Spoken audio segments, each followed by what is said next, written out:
et bienvenue sur Allociné et sur le Rival 52 pieds qui nous permet d'être ici en mer et pas sur la plage du Majestic 69 pour parler de cette nouvelle journée du Festival de Cannes 2016 avec moi Thomas et Mathilde encore. Bonjour à vous. Bonjour. Donc une émission qui s'annonce un petit peu houleuse évidemment puisque nous sommes au milieu de l'eau et nous allons parler du film du jour et de l'événement du jour. Il s'agit de Maloute, le nouveau film de Bruno Dumont emmené par Valeria Bruni-Tedeschi, Juliette Binoche et surtout Fabrice Lucchini.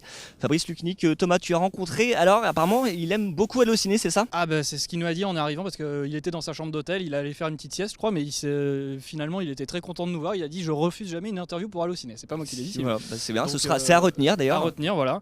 Et justement cette interview, cette ta première rencontre avec Fabrice Lucchini, est-ce que c'était le Lucchini que tu aimes, le Lucchini qui chante du Johnny C'était le Lucchini que j'avais l'habitude de voir sur les plateaux, un tout petit peu fatigué, donc une vitesse numéro 3 quoi. Il allait faire une sieste comme je le disais, donc mais il était très intéressant, il disait des choses passionnantes et des phrases super bien construites comme d'habitude.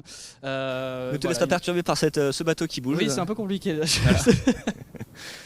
Voilà. Donc voilà, oui, Lucchini passionnant. Et donc toi tu as vu Maloute ce matin à la projection de presse de 8h30, la projection de presse bonheur, la projection de presse des petits matins. Voilà. Comment le film a été reçu? Alors il y a eu quelques rires pendant la projection, c'est une comédie, c'est un truc qu'on n'a pas l'habitude vraiment de voir à Cannes, donc ça tombait bien. On n'a pas l'habitude de voir avec Bruno Dumont surtout. Non, en plus, ouais.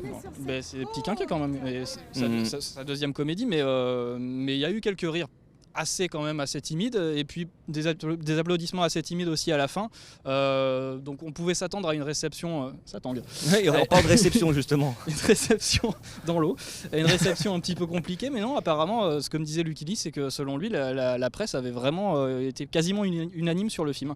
Et effectivement on peut comprendre parce que c'est quand même un moment sympathique à passer le matin à Cannes.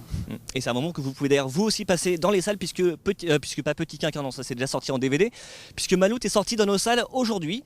Et donc il n'y avait pas aujourd'hui que la compétition, il y avait aussi les sélections parallèles et notamment Un certain regard, où il y a eu La danseuse avec Soko et Lily Rose Depp, mais surtout La quinzaine des réalisateurs, où là où il y a eu 2 coups de cœur chez Allociné. Je me tourne d'abord vers Mathilde, donc le premier coup de cœur du jour c'est l'économie du couple. Tout à fait, je vais avoir un petit peu de mal à en parler parce que j'ai vraiment le mal de mer. Voilà. Non, tu peux dire que tu as été ému par le film et que tu es toute chamboulée par le film. Ouais, non, vraiment un film magnifique, un film sur l'amour, ou plutôt sur le désamour, porté par Bérénice Bejo et Cédric Kahn, que l'on voit à nouveau dans un rôle d'acteur. Ça fait quelques films qui prend ce poste et ça lui va merveilleusement bien. C'est d'une justesse et d'une crédibilité troublante.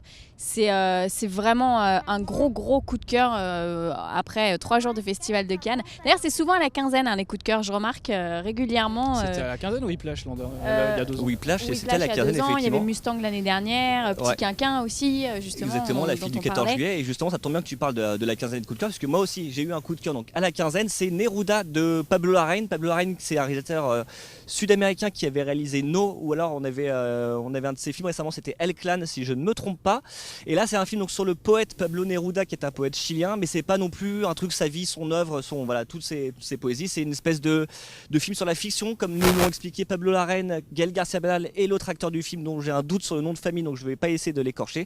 Donc voilà, c'est un très beau film, c'est assez poétique, c'est drôle, il y a des références au western et au film noir.